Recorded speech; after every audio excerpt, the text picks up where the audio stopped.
Ela cuidava de um empresário cego, com amor e devoção, sem saber que ele já enxergava cada gesto há semanas. Quando os sócios chegaram para destruir tudo o que ele ainda tinha, ela mentiu por ele sem ser pedida. E ele nunca mais esqueceu isso. Apoie o canal deixando seu like e comentário e vamos para a nossa história. Renata Souza tinha 34 anos. 2 pares de tênis brancos que ela lavava toda semana para manterem a aparência de novos, e uma filha de 10 anos que acordava às 6 da manhã fazendo as tranças sozinha para não atrasar a mãe. O apartamento no Tatuapé tinha 38 metros quadrados e cheirava a café e amaciante de roupas. E nas noites de quinta-feira, quando ela voltava mais tarde, Isa deixava o prato coberto com um prato menor na boca do fogão, jeito que a avó ensinara anos antes. Renata percebia aquilo toda vez e precisava respirar fundo antes de entrar na cozinha para não deixar a menina ver que aquele gesto simples era capaz de apertar algo tão fundo no peito que doía como coisa física. Ela trabalhava pela Home Care Vida havia 9 anos. Ganhava R$ 2.100 mensais, mais vale transporte. Pagava 780 de aluguel. Colocava uma parte para o curso técnico de enfermagem que planejava iniciar há 3 anos e o resto ia em escola particular com bolsa parcial para Isa na feira do sábado, nas consultas médicas.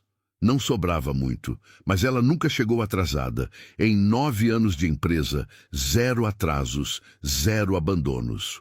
Seus pacientes sabiam que às 7 da manhã a campainha tocaria e que a voz do outro lado da porta seria aquela, nem apressada, nem excessivamente animada, apenas presente, com aquela inflexão específica de quem chegou e está pronto para ficar. A coordenadora Solange a chamou numa terça-feira para comunicar a nova designação. Marcelo Drummond, 44 anos, empresário, acidente de carro 8 meses antes. Perda total de visão confirmada pelo Albert Einstein.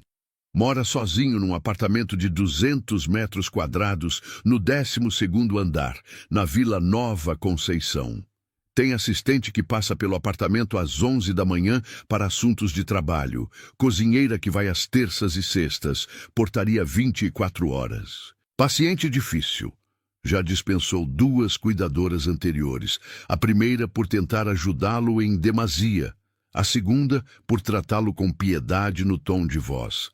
Renata ouviu tudo isso com as mãos cruzadas no colo e fez apenas uma pergunta. Que horas ele tomava café da manhã? Solange olhou para ela um segundo antes de responder. 6h45. Renata anotou no caderninho de capa azul que levava na bolsa. Chegaria às 7. Teria 15 minutos de margem. Na primeira manhã, ela tocou a campainha às 6h58. Um porteiro chamado Saulo a acompanhou até o 12º andar e abriu a porta com a chave reserva. O apartamento era grande, com janelas do chão ao teto, dando para o perfil da cidade, ainda encoberto por névoa matinal. A cozinha tinha granito cinza e eletrodomésticos que pareciam nunca terem sido usados. No corredor havia uma bengala encostada na parede, levemente desalinhada em relação ao rodapé, como se tivesse sido largada mais do que pousada. Renata colocou a bolsa sobre a cadeira da cozinha, lavou as mãos e começou a fazer café. Marcelo Drummond apareceu na porta da cozinha às 7h03. Estava de camiseta cinza e calça de moletom, os cabelos levemente despenteados, uma semana de barba no rosto que era, ela notou com atenção profissional, o rosto de um homem que havia sido extremamente cuidadoso com a aparência e havia parado. Não de forma descuidada, mas de forma específica, como quem deixa de cuidar de algo que não faz mais sentido cuidar. Ele parou na soleira da porta com as mãos levemente à frente, não de forma dramática, mas com aquela calibragem que ela reconhecia nos pacientes com deficiência visual recente. O corpo aprendendo novos modos de medir o espaço. Bom dia, Renata disse, sem euforia, sem pena. o mesmo tom que usaria se estivesse cumprimentando o vizinho no corredor. Eu sou Renata. Estou fazendo o café. O senhor prefere o pão de forma ou tem algum na geladeira que queira que eu reaqueça? Marcelo ficou quieto um segundo mais do que o necessário para responder. Ela percebeu depois que aquilo era teste. Ele estava avaliando o tom. Ela continuou mexendo na cafeteira. Pão de forma, ele disse, a voz rouca de quem ainda não tinha falado muito naquele dia. Sem manteiga. O café é forte? Ainda não, mas se o senhor preferir forte, eu refaço. Não custa nada. Pode refazer. Ela descartou o café, lavou a cafeteira, recomeçou. Ele ficou na soleira até o cheiro do novo café começar a se espalhar pelo apartamento. Depois foi até a mesa, guiado pela memória e pelos dedos rosando a bancada. Sentou-se na cadeira da cabeceira.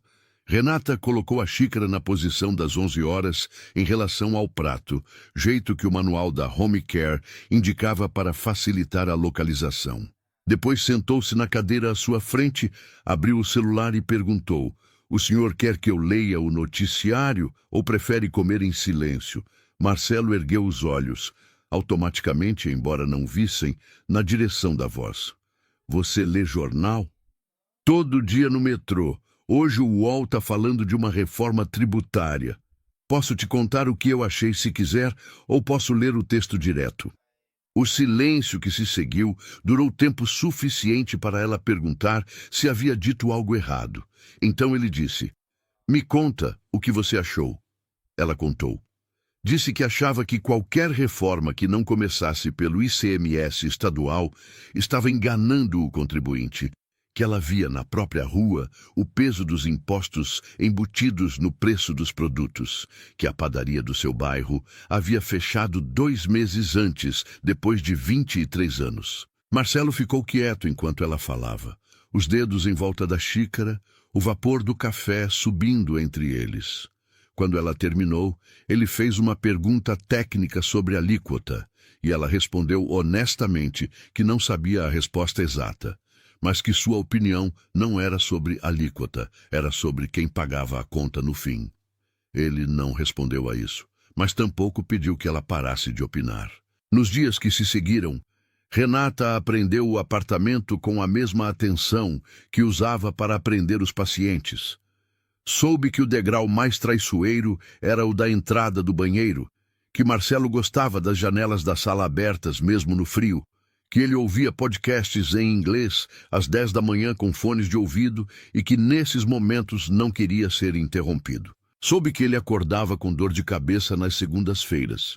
Não disse isso diretamente, mas ela percebeu que nas segundas ele tomava mais água e ficava mais quieto, e passou a deixar 2 comprimidos de dipirona na borda da pia às 6h58, sem comentar. Na terceira segunda-feira, quando ele foi ao banheiro e voltou, disse apenas: obrigado. Ela não perguntou por quê. Soube. Nas quintas-feiras, eles iam ao Parque do Ibirapuera. A ideia partiu dela na segunda semana, quando ele disse que estava cansado do apartamento, mas que não via sentido em sair. Ela disse que havia um banco de madeira perto do lago, do lado do ciclismo, onde o ruído era específico. Rodas, criança, pombo, vento, e que se ele quisesse conhecer aquele banco, ela poderia levá-lo. Ele ficou quieto. Depois disse: que horas? Ela disse: 11h30. Dá tempo de voltar antes do almoço. Foram de metrô. Renata guiou pelo braço, não pela mão, do jeito que os pacientes com mobilidade reduzida preferiam. Contato firme, mas que preservava a autonomia. No metrô, ela disse os nomes das estações em voz baixa antes que o sistema anunciasse, para que ele tivesse um segundo de antecipação. Ele não pediu isso. Ela fez porque fazia sentido fazer. No banco de madeira, Renata abriu a marmita de alumínio, frango com quiabo e arroz, que ela havia feito de manhã cedo, e colocou o recipiente no colo dele para que sentisse o peso e o calor. Ele comeu devagar. O vento empurrava cheiro de grama e de lago. Em algum ponto do lago, um pato gritou de forma completamente ridícula e Marcelo soltou um som que era quase um riso. Foi o pato, Renata disse. Eu sei o que foi, ele disse, e o tom era seco, mas havia algo embaixo do seco que não era irritação.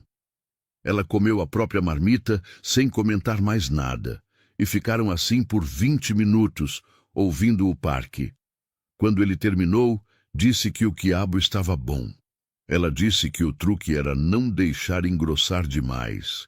Ele disse que nunca havia comido quiabo em marmita de alumínio. Ela disse que havia muita coisa no mundo que não aparecia no cardápio de restaurante. Ele ficou quieto depois disso, mas era o silêncio de quem está pensando, não de quem quer encerrar a conversa. Numa das quintas seguintes, no mesmo banco, ela contou sobre Isa. Não como quem precisa falar, mas como quem encontra o momento certo. Disse que a menina tinha 10 anos e que aprendia rápido demais, que às vezes Renata ficava olhando para ela e ficava com medo de não conseguir dar a Isa o que ela merecia. Disse que o pai tinha ido embora quando a menina tinha 2 anos. Não com drama, não com briga, só com ausência crescente até virar ausência total. E que Isa nunca perguntava sobre ele, mas que às vezes na escola, quando tinha dia dos pais, ela fazia um silêncio diferente que Renata reconhecia sem precisar nomear. Marcelo ouviu sem interromper. Depois perguntou: ela sabe que você guarda dinheiro para o curso de enfermagem?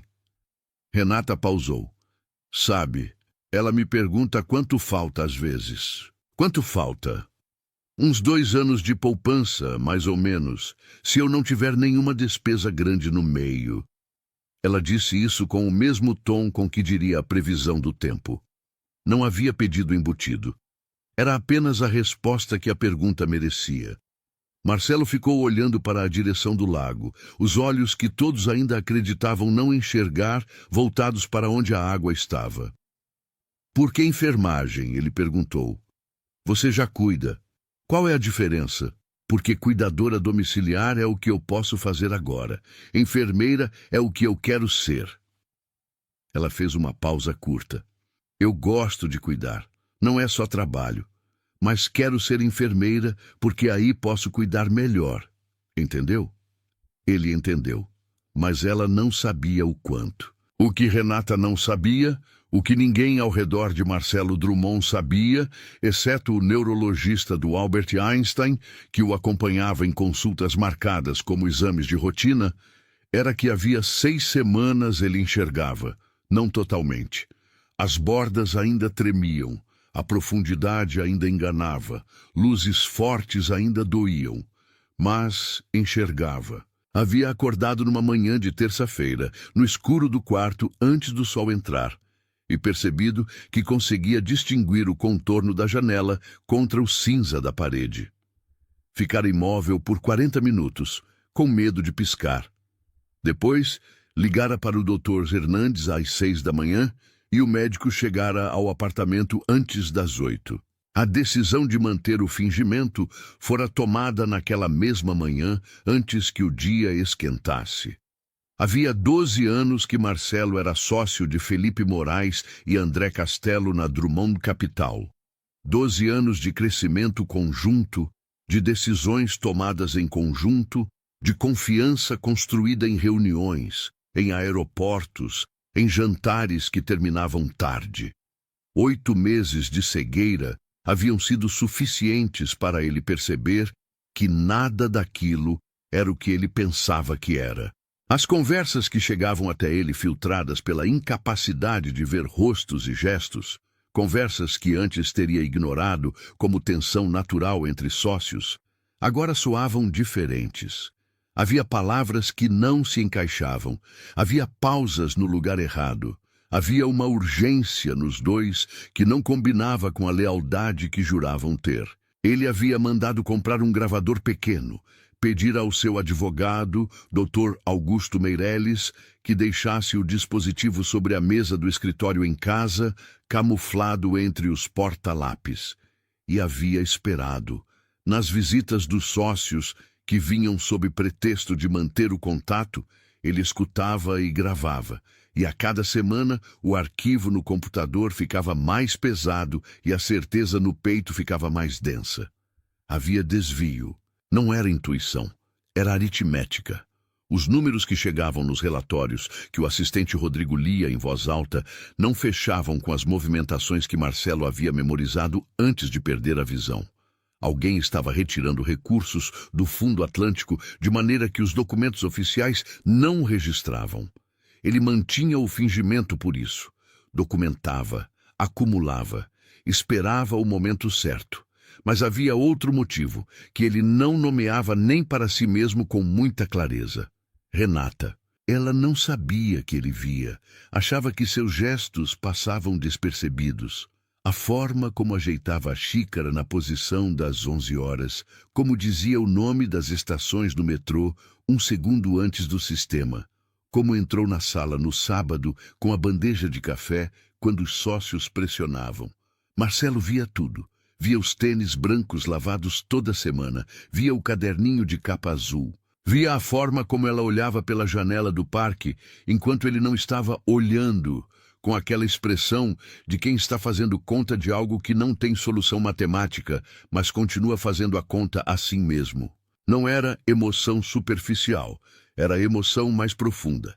Era a percepção de que estava sendo cuidado, genuinamente, por alguém que não ganhava nada com isso, além dos R$ 2.100 mensais, e que mesmo assim tratava cada gesto como se importasse de verdade. Havia algo nisso que Marcelo Drummond, com todos os seus 380 milhões sob gestão, não conseguia comprar nem nomear, e que começava a pesar mais do que qualquer coisa que estivesse nos arquivos do computador. Foi num sábado de manhã que tudo rompeu. Felipe Moraes chegou primeiro. Era 10h20 da manhã quando o interfone do apartamento tocou. E Renata, que estava organizando os medicamentos de Marcelo sobre a bancada da cozinha, atendeu a chamada do porteiro Saulo com a voz de sempre. 2 visitantes, Felipe Moraes e André Castelo. Sem aviso prévio. Ela perguntou se devia receber, olhando para o corredor onde Marcelo estava no escritório, com a porta entreaberta, os fones de ouvido no pescoço, a mão parada sobre a mesa. Ele havia ouvido os nomes antes que ela perguntasse. "Pode subir", disse, e a voz era plana, nem surpresa nem apreensão. O tipo de voz que Renata havia aprendido a reconhecer como a voz que ele usava quando estava processando alguma coisa que já esperava. Ela abriu a porta quando o elevador chegou ao 12º andar. Felipe era alto, terno cinza escuro, gravata afrouxada no nó, como quem havia saído correndo de uma reunião ou quisesse parecer que havia saído correndo de uma reunião. André era menor, cabelo muito bem cortado, pasta de couro marrom escuro debaixo do braço. Os dois entraram com aquela familiaridade específica de quem conhece o espaço, mas está sendo educado o suficiente para não demonstrar demais. Felipe olhou para ela uma fração de segundo, mais longo do que necessário. "Você pode nos dar 1 minuto com ele?" Não era pergunta, era a versão polida de uma instrução. Renata notou o tom, notou a pasta de André, notou que era sábado de manhã e que visitas de sábado sem aviso em apartamento de paciente raramente tinham propósito simples. "Claro", ela disse. "Vou preparar um café." Ela foi para a cozinha. A porta de correr que separava a cozinha da sala estava corrida, mas não encaixada no batente. Marcelo tinha o hábito de deixar 2 dedos de abertura para circular o ar, e ela nunca a fechava completamente. Do outro lado, as vozes chegavam filtradas, mas inteligíveis. Felipe foi direto ao ponto, do jeito de quem ensaiou a fala no caminho, mas está ansioso para terminá-la. Disse que havia uma questão urgente de governança, que a ausência prolongada de Marcelo como sócio ativo estava criando instabilidade jurídica na gestora, que os investidores do Fundo Atlântico estavam fazendo perguntas que eles não conseguiam responder de forma satisfatória. André entrou na sequência, a voz mais baixa, o tom de quem quer parecer razoável. Trouxeram uma proposta, disseram. Uma indenização. 2,4 milhões pela participação de Marcelo na sociedade, transferência imediata, dissolução formalizada. Renata ficou de costas para a porta de correr, os olhos na cafeteira, os movimentos lentos e precisos. Colocou o café moído, fechou o filtro, apertou o botão. Ouviu. Marcelo disse que precisava de mais tempo para avaliar. A voz dele era a mesma de sempre, plana, controlada, mas havia algo embaixo dela que ela havia aprendido a reconhecer nas semanas anteriores.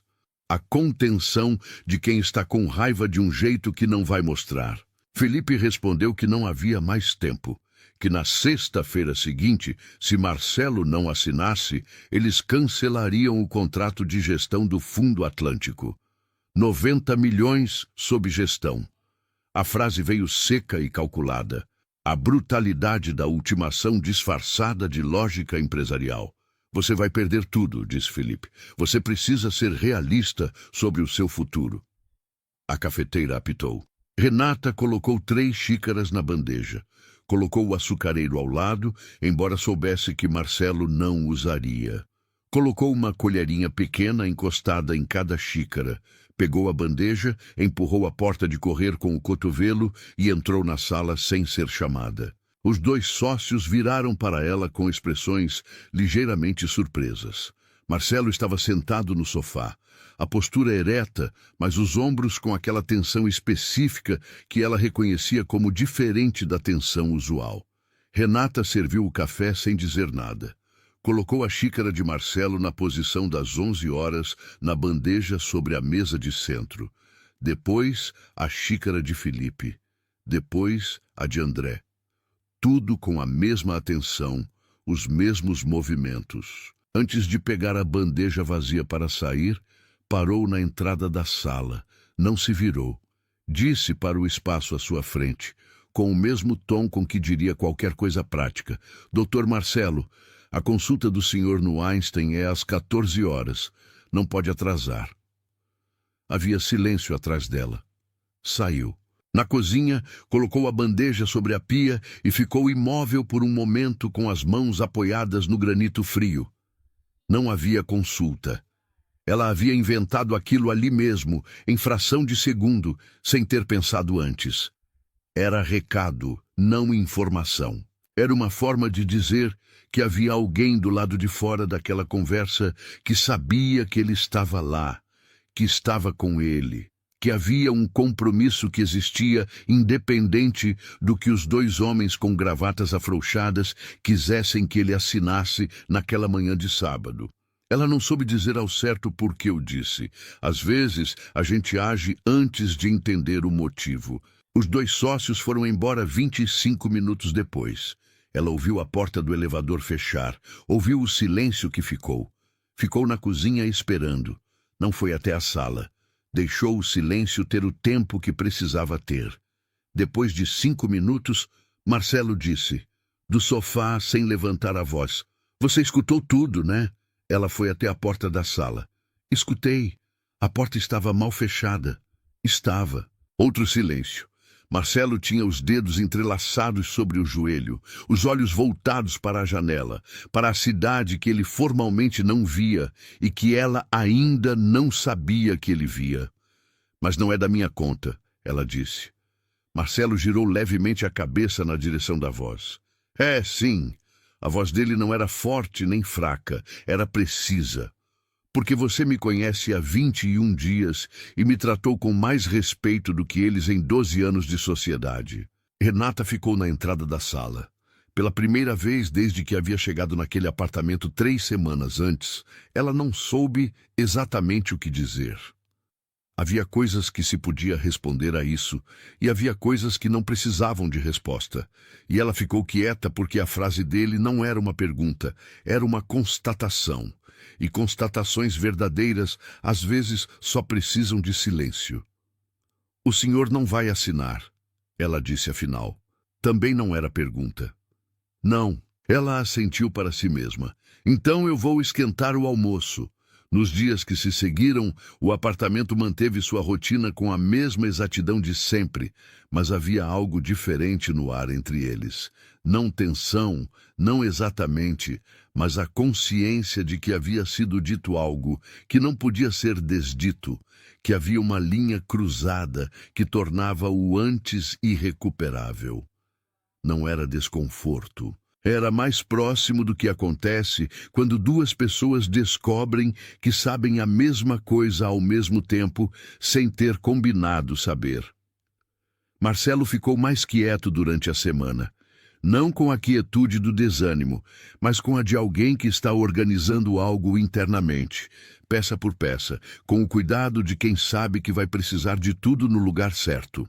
Nas manhãs em que ele ficava no escritório com o assistente Rodrigo, Renata ouvia o som da voz dele ditando algo, e o ritmo era diferente do habitual, mais lento, mais deliberado. Ela não perguntou, não era da conta dela, mas guardou a observação no mesmo lugar onde guardava todas as coisas pequenas que aprendia sobre ele. Não para usar, só para entender. Na quinta-feira daquela semana, foram ao parque como sempre. O banco de madeira perto do lago, a marmita de alumínio, o vento com cheiro de grama e água parada. Renata havia feito carne cozida com mandioca, que ela disse ser o prato que fazia quando precisava pensar, porque era o tipo de comida que não deixava você se sentir em falta de nada. Marcelo comeu sem comentar a comida. O que ela havia aprendido que significava que estava gostando. Quando não gostava de algo, ele dizia, com aquela franqueza que no início havia soado como rudeza e que ela havia percebido ser apenas a ausência de filtro social que a cegueira às vezes produzia nas pessoas. "Você tem medo de perder o emprego?" ele perguntou de repente. Ela parou o garfo no meio do caminho. "Por que o senhor pergunta isso?" "Porque se eu não assinar e eles fizerem o que ameaçaram, vai vir processo, vai vir CVM, vai virar bagunça. Meu contrato com a Home Care pode ser suspenso no meio do caos." Ele pausou. "Você devia saber disso." Renata olhou para o lago por um momento. Uma garça estava parada na margem, imóvel como escultura. "Eu já perdi emprego antes," ela disse. "Não é a coisa mais difícil que já me aconteceu." Fez uma pausa curta. "A coisa mais difícil foi quando o pai da Isa foi embora e eu tive que explicar para uma menina de 2 anos que às vezes as pessoas vão embora sem motivo que faça sentido." Ela voltou o garfo para a marmita. "Perder emprego, eu sei resolver." Marcelo ficou quieto. Depois disse, "Ela perguntou por quê. Todo dia por uns 6 meses. Aí parou de perguntar. Não sei se entendeu ou se desistiu de entender." "Você acha que ela desistiu?" Renata pensou por um momento. "Acho que ela decidiu que a resposta não valia o quanto custava ficar esperando ela." Fez uma pausa mais longa. "Às vezes é mais sábio não esperar a explicação." Marcelo não respondeu a isso, mas ela percebeu, sem olhar diretamente para ele, que havia algo na postura dele que havia mudado levemente, os ombros um pouco menos tensos, a mão em volta do recipiente de alumínio um pouco menos apertada. Como se a frase tivesse chegado num lugar que ela não havia mirado e que ele não havia avisado que estava aberto. Na sexta-feira, o prazo que Felipe havia imposto chegou e passou. Marcelo não assinou nada.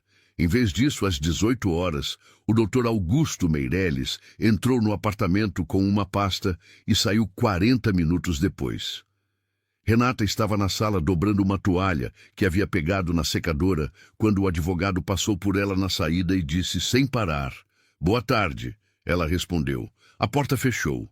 Ela dobrou a toalha com atenção desnecessária.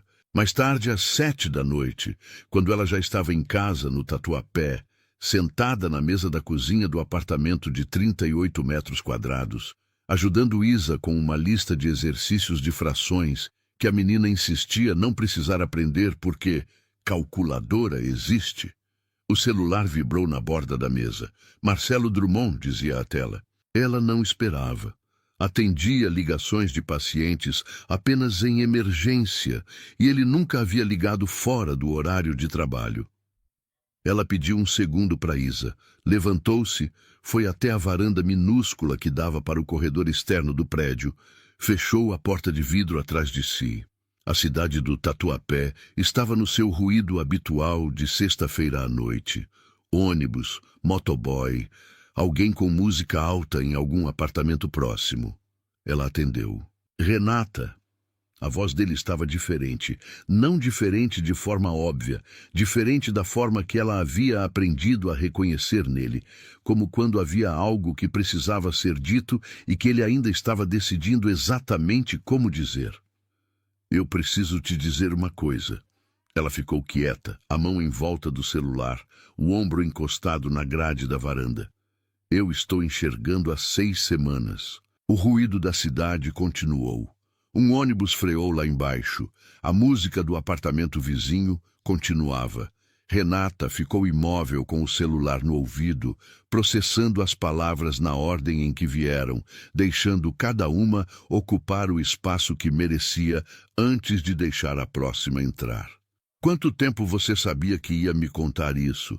Ela disse por fim. A voz não estava tremendo. Era a pergunta de alguém que precisa entender, não de alguém que já decidiu o que vai sentir. Ele contou tudo. O acordo com o neurologista, as gravações, os arquivos enviados ao Dr. Augusto, os 14 áudios que haviam saído do apartamento naquela tarde para as mãos do advogado e do advogado para os canais legais adequados. O desvio de 8 milhões do Fundo Atlântico, a estratégia inteira, construída semana a semana em silêncio, com paciência de quem tinha tempo, porque ninguém sabia que ele enxergava. Ela ouviu tudo. Depois, ficou em silêncio por um momento. E eu? A voz dela agora estava levemente diferente. Não raiva. Ela percebeu que não era raiva o que sentia. Era algo mais parecido com o tipo de dor que vem de perceber que havia acreditado completamente em algo que não era completamente real. Eu também estava sendo testada? Não. A resposta veio rápida, não defensiva, apenas imediata. Você foi a única pessoa que eu nunca quis testar. Você foi a única que eu só quis escutar. Renata ficou na varanda olhando para a rua por um tempo que ela não conseguiu medir depois. A música do apartamento vizinho parou. Isa bateu levemente na porta de vidro e mostrou o caderno com uma expressão de quem precisa de confirmação. Renata levantou um dedo. 1 minuto. O senhor sabe que vai precisar de um atestado médico, ela disse afinal, a voz de volta ao tom firme de sempre. Porque eu vou precisar de prova de que não fui incompetente no meu trabalho. Do outro lado, Marcelo Drummond riu. Não o som contido de antes, não a versão controlada. Era riso genuíno, daquele tipo que sai antes da pessoa decidir se vai rir. E ela percebeu que era a primeira vez que ela ouvia isso nele em todos os dias que havia passado naquele apartamento. Eu trago o atestado pessoalmente, ele disse.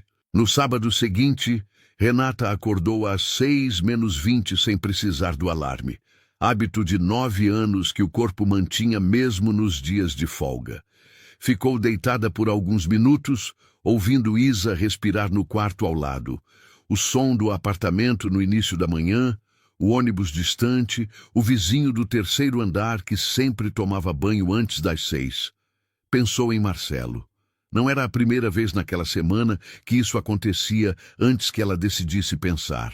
Era o tipo de pensamento que chegava antes do controle, antes do filtro, e ela havia aprendido que esses eram os mais honestos, os que valiam prestar atenção. Ficou na cama até às 6:15, depois levantou, fez café, colocou o caderninho de capa azul sobre a mesa.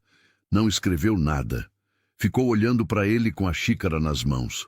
Havia coisas que não cabiam em caderninho, que não eram listas, nem cálculos, nem metas, que existiam num estado ainda não nomeado, que ela não sabia bem o que fazer com eles. Isa apareceu na cozinha às 8, de pijama, os cabelos soltos numa bagunça específica que só acontecia aos sábados. Tem tapioca? Perguntou sem cumprimento, do jeito de criança de 10 anos que ainda está meio dormindo. Renata disse que tinha. Isa sentou, pôs o queixo na mão, Olhou para a mãe com aquela atenção silenciosa que às vezes aparecia nela. Não de criança, mas de alguém que observa e processa mais do que demonstra. Você tá diferente, Isa disse. Eu tô igual. Você tá igual por fora, Isa disse. Por dentro tá diferente. Renata colocou a tapioca na frigideira e não respondeu, mas sorriu de costas para a filha, um sorriso pequeno que Isa não viu e que ela não tentou esconder. O interfone tocou às 10h42. Renata foi atender, achando que era o vizinho do quarto andar, que às vezes confundia o apartamento dela com o do irmão. Era o porteiro Marcos, que disse que havia um homem embaixo que gostaria de falar com ela. Renata pausou. Perguntou o nome. Marcos perguntou ao homem. Marcelo, o porteiro disse. Marcelo Drummond. Ela ficou imóvel por 2 segundos, depois disse. Pode subir. Abriu a porta antes que ele tocasse a campainha. Marcelo estava no corredor do prédio do Tatuapé com uma camisa azul simples, calça jeans, tênis branco. Sem terno, sem motorista, sem o contexto inteiro que ela havia aprendido a associar a ele. Estava com um envelope pardo na mão e havia algo na postura dele que ela levou 1 segundo para identificar. Era leveza. Não a leveza performática de quem quer parecer tranquilo, mas a de quem havia colocado um peso muito pesado no chão depois de muito tempo carregando. Você veio de metrô, ela disse. Não era pergunta. Linha 2 até o Tatuapé. Troquei na Sé. Ele pausou. Demorou 41 minutos. Ela ficou na porta por um momento olhando para ele. A claridade do corredor do prédio, com aquela luz de cano fluorescente que ilumina tudo sem nenhuma gentileza, revelava cada detalhe com precisão.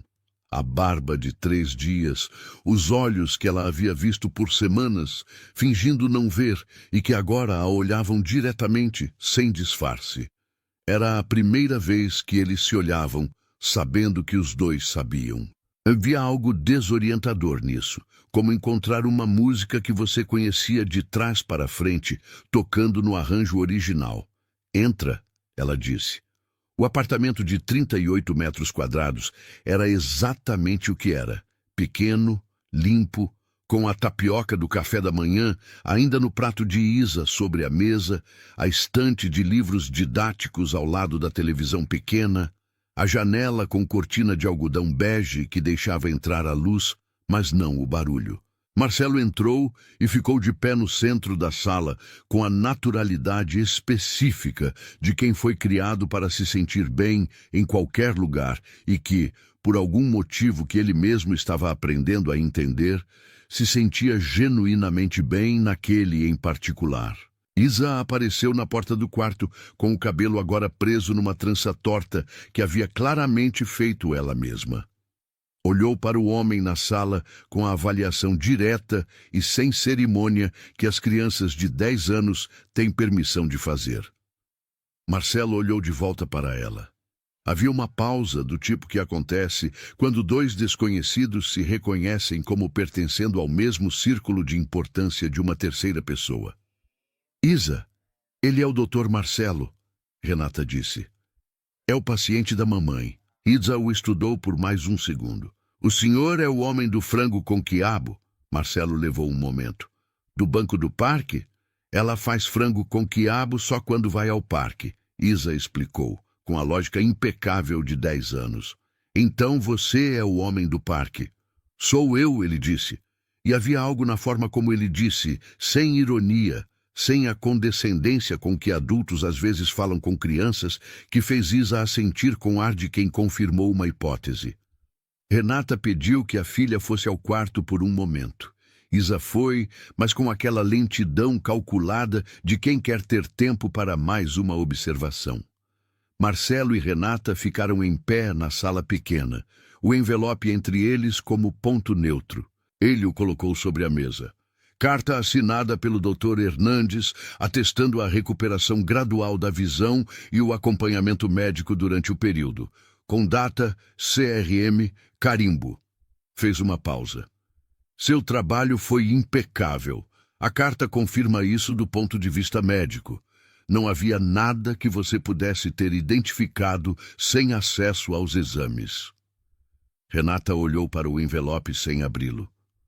Obrigada. Tem mais uma coisa, ele disse. Ela ergueu os olhos. Ele escolheu as palavras com o cuidado de quem pensou nisso mais de uma vez antes de dizer. Disse que nos dias que havia passado no banco do parque ouvindo ela falar sobre o curso de enfermagem, sobre Isa, sobre o dinheiro que juntava há 3 anos, havia entendido algo que não soube nomear de imediato, mas que era, no fundo, simples. Havia trabalho cobrado e havia trabalho prestado. E o que ela havia prestado estava além do combinado. Não pelo cuidado físico, não pela rotina, mas por algo que ele não conseguia colocar em relatório e que havia sido, nos últimos 2 meses, a única coisa concretamente humana em volta dele. Quero financiar o curso técnico de enfermagem, ele disse.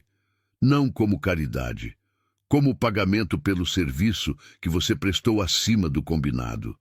Se você aceitar, ótimo. Se não aceitar, entendo. Fez uma pausa. Mas eu precisava que você soubesse que nada do que você construiu nesses dias vai ser apagado. Renata ficou olhando para ele por um tempo. Pela janela, com a cortina de algodão bege, entrava o ruído de sábado do Tatuapé. Uma criança em algum quintal, a grade de uma loja sendo aberta, uma moto passando. A cidade fazendo o que a cidade sempre fazia, indiferente ao que acontecia nos apartamentos de 38 metros quadrados no 3º andar. Eu aceito, ela disse, com uma condição. Ele esperou. Quero recibo, quero assinar contrato, quero pagar de volta quando me formar. A voz dela era firme, não defensiva.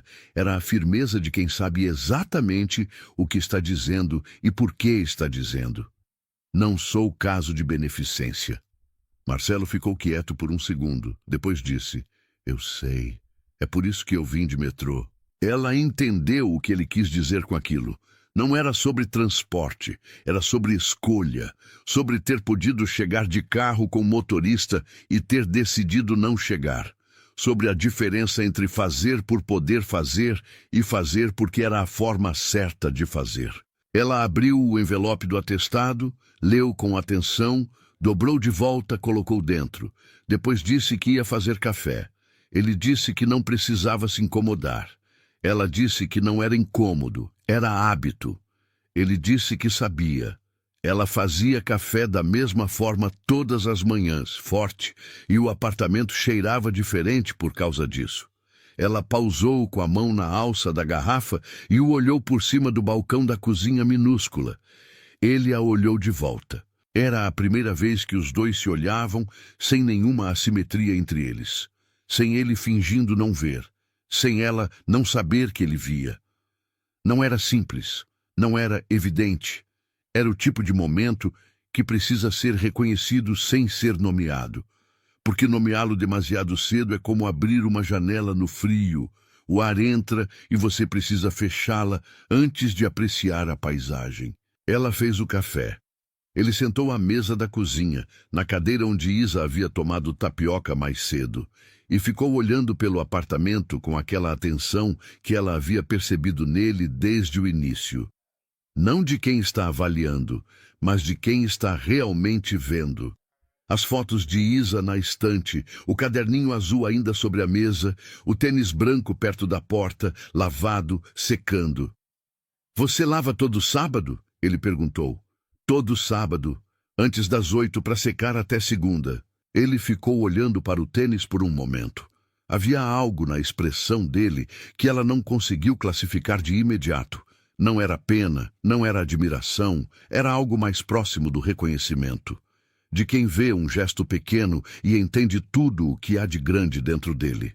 Isa apareceu na porta da cozinha com o caderno de matemática debaixo do braço. Olhou para Marcelo, depois para a mãe, depois de volta para Marcelo. Fez aquela avaliação silenciosa de 10 anos. Então disse, com a objetividade de quem simplesmente constata: Minha mãe disse, nada será cancelado uma vez para mim quando eu estava com medo. Acho que ela disse isso para o senhor também. Renata abaixou os olhos para a xícara.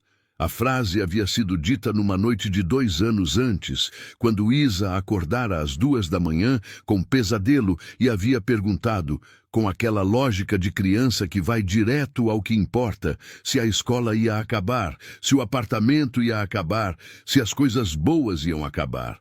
E Renata havia dito, sem pensar, sem montar a frase: nada será cancelado.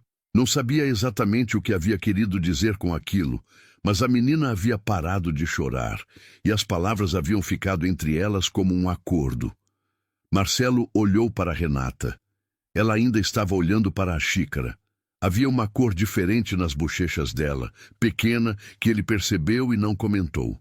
Disse, ele respondeu para Isa, e foi a frase mais importante que eu ouvi em anos. Isa assentiu, com a seriedade de quem confirma algo que já suspeitava. Depois colocou o caderno sobre a mesa. O senhor sabe fração? Minha mãe sabe, mas explica errado. Renata ergueu os olhos. Eu não explico errado.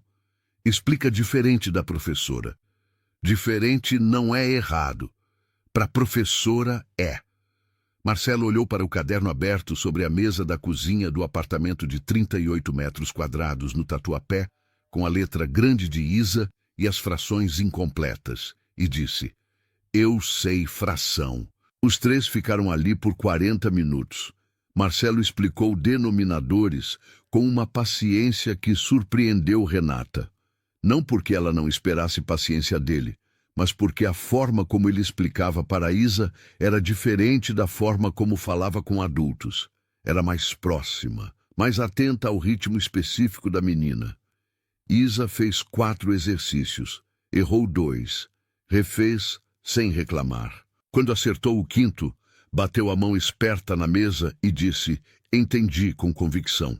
E Marcelo disse, bem, com aquele tom seco que Renata havia aprendido, significava aprovação genuína. Quando ele foi embora, perto do meio-dia, Isa ficou na janela, vendo-o sair pelo portão do prédio a pé em direção à estação de metrô. Depois virou para a mãe. Ele voltou de metrô também? Voltou. Isa pensou por um momento. Ele é diferente. É, Renata disse. Bom diferente ou ruim diferente? Renata olhou pela janela, o perfil da rua do Tatuapé, as árvores que a prefeitura havia plantado 5 anos antes e que já estavam altas o suficiente para fazer sombra de verdade. Bom diferente, ela disse. Isa assentiu, satisfeita, e foi buscar o restante da lista de frações. Nos dias seguintes, o contrato foi redigido pelo Dr. Augusto, com cláusulas que Renata revisou linha por linha, sentada à mesa da cozinha com o dicionário jurídico aberto no celular. Ela pediu 3 alterações. As 3 foram aceitas sem negociação. A Escola Técnica de Enfermagem no Brás tinha processo seletivo em 3 semanas, e ela se inscreveu com o mesmo caderninho azul aberto na página onde havia anotado, meses antes, os pré-requisitos do curso. Bolsa integral financiada por contrato formal, 36 parcelas de R$ 80. Ela havia insistido naquele valor, não alto o suficiente para ser simbólico demais, não baixo o suficiente para não significar nada. R$ 80 por mês durante 3 anos. Era uma dívida real. Era importante que fosse real. Marcelo reestruturou a Drummond Capital ao longo das semanas seguintes. A CVM abriu processo administrativo contra Felipe e André com base nas 14 gravações entregues pelo Dr. Augusto. Os 2 sócios foram afastados preventivamente no prazo de 1 semana após a denúncia. A gestora passou por auditoria externa, confirmou os desvios, e Marcelo iniciou o processo de reconstrução com equipe nova. Mais jovem, parte vinda de fora do círculo habitual, selecionada com critérios que ele descreveu ao seu novo diretor de operações como menos brilhante no currículo, mas honesta no caráter. O diretor de operações não entendeu completamente o que isso significava. Marcelo não explicou melhor. Entre as novas políticas da Drummond Capital, havia uma que nenhum funcionário conseguia identificar claramente de onde havia vindo. Apoio educacional para trabalhadores de serviços terceirizados, cozinheiras, motoristas, cuidadores, pessoal de limpeza, bolsas de estudo, financiamentos com devolução simbólica sem caridade com contrato. A assessoria de imprensa quis fazer release sobre isso. Marcelo disse que não. Não era para a imprensa, era política interna. Renata começou o curso técnico numa segunda-feira de manhã, com o uniforme branco que ela havia passado na noite anterior com uma atenção que Isa disse ser excessiva. Ela disse que não era excessiva, era adequada. Isa disse que eram a mesma coisa. Renata passou o uniforme de novo para provar que não eram. No primeiro intervalo do primeiro dia, sentada num banco do corredor da escola no Brás, com um crachá novo no pescoço e o caderninho azul aberto no colo, ela escreveu a data no topo da página. Ficou olhando para ela por um momento. 3 anos de poupança. 21 dias num apartamento de 200 metros quadrados, no 12º andar. Uma bandeja de café numa manhã de sábado. Uma mentira inventada na hora sobre uma consulta que não existia. Um homem que veio de metrô com um envelope pardo e sentou na cadeira onde Isa tomava tapioca. Ela fechou o caderninho. A professora chamou a turma de volta. Ela foi. Nos meses seguintes, o que existia entre Renata e Marcelo se construiu com a mesma paciência que ela sempre havia tido. Gradual, honesto, sem pressa de chegar a lugar nenhum, porque ambos haviam aprendido, cada um à sua maneira e em momentos diferentes da vida, que apressar o que vale a pena é a forma mais eficiente de estragar o que vale a pena. Eles se encontravam às quintas-feiras, não mais como cuidadora e paciente, mas como duas pessoas que haviam descoberto que o banco de madeira perto do lago do Ibirapuera era o lugar onde ambos conseguiam pensar com mais clareza. Às vezes, Isa ia junto. Nas tardes em que a menina estava junto, Marcelo comprava sorvete no carrinho perto do ciclismo e deixava ela escolher o sabor dele também. E Isa sempre escolhia o pior possível e ficava muito satisfeita consigo mesma por isso. Havia conversa, e havia silêncio, e havia a cidade de São Paulo ao redor, fazendo tudo o que São Paulo faz. Barulho, urgência, contraste, beleza acidental. Havia tardes em que chovia e eles ficavam debaixo de uma das árvores grandes esperando a garoa passar. E nesses momentos havia uma proximidade física que nenhum dos dois pressionava nem evitava. Havia noites em que ele ligava tarde, quando ela já estava na cama com o caderninho, e conversavam sobre coisas que não tinham pauta, uma notícia, uma receita, algo que Isa havia dito, algo que um professor do curso havia explicado de forma que fazia sentido além da matéria.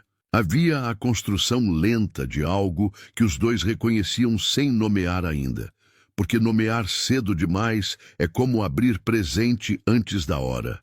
Você tem o presente, mas perde o ritual, e o ritual às vezes é onde a coisa toda mora. E numa tarde de quinta-feira, no banco de madeira perto do lago, com a marmita de alumínio entre eles e Isa correndo atrás de um pombo a 10 metros de distância, com a determinação de quem sabe que não vai pegar, mas acha que vale tentar. Renata olhou para o lago e disse, sem preâmbulo, sem construção, "Eu acho que eu gosto de você." Marcelo ficou olhando para a água por um tempo. O pombo escapou de Isa. Isa berrou de indignação. Alguém na ciclovia tocou o sino da bicicleta. A cidade continuou. "Eu sei", ele disse. Ela virou para ele. "Você sabe?" "Percebi há um tempo." Ele pausou. "Eu também gosto de você. Há mais tempo ainda." Ela ficou olhando para ele com aquela expressão que ele havia aprendido. A expressão de quem está processando não a informação, mas o peso da informação, calibrando o que ela significa e o que exige. "Isso complica as coisas", ela disse. "Complica", ele concordou. Eu tenho uma filha. Eu sei quem é Isa. Eu moro no Tatuapé. Eu sei onde é o Tatuapé. Fui de metrô. Ela abriu a boca para dizer mais alguma coisa que ia na direção do complicado. E então, Isa apareceu correndo de volta com o rosto vermelho de esforço e o pombo, obviamente, em lugar nenhum. O pombo voou, ela anunciou, com a seriedade de quem relata catástrofe. Depois olhou para os dois adultos sentados no banco com expressões ligeiramente diferentes do normal. Fez o silêncio de avaliação. Aconteceu alguma coisa? Não, Renata disse. Sim, Isa disse. Eu vejo quando acontece alguma coisa. Olhou para Marcelo. O senhor ia dizer mais alguma coisa? Marcelo olhou para Renata. Renata olhou para o lago. Marcelo disse para Isa. Estava dizendo que gosto da sua mãe. Isa considerou isso por 2 segundos com a sobriedade de diretora executiva de 10 anos. Eu sei, disse. Demorou. Então pegou a marmita que ainda estava sobre o banco e disse que ia comer o resto porque frango frio é melhor que frango morno. E foi sentar na grama a 3 metros de distância com a desenvoltura de quem encerrou o assunto. Renata respirou fundo. Marcelo estava olhando para ela e havia naquele olhar, ela percebeu, algo que ela havia visto antes sem saber nomear. Desde as primeiras semanas, desde o banco do parque, desde as manhãs de café forte sem açúcar e jornal com opinião. Não era desejo, não apenas era reconhecimento. Era a expressão de alguém que encontrou algo que não sabia que estava procurando e que agora que encontrou não consegue imaginar como passou tanto tempo sem. Ela olhou de volta. O parque ao redor deles, a cidade além do parque, São Paulo inteira fervilhando com tudo que São Paulo fermilha. Trabalho, urgência, ônibus, metrô, apartamentos de 38 metros e apartamentos de 200 metros, e o lago no meio de tudo isso refletindo um céu que era o mesmo céu para todo mundo. Pela primeira vez em muito tempo, mais tempo do que ela conseguia medir com precisão, Renata Souza não estava fazendo conta de nada. Não estava calculando o que faltava.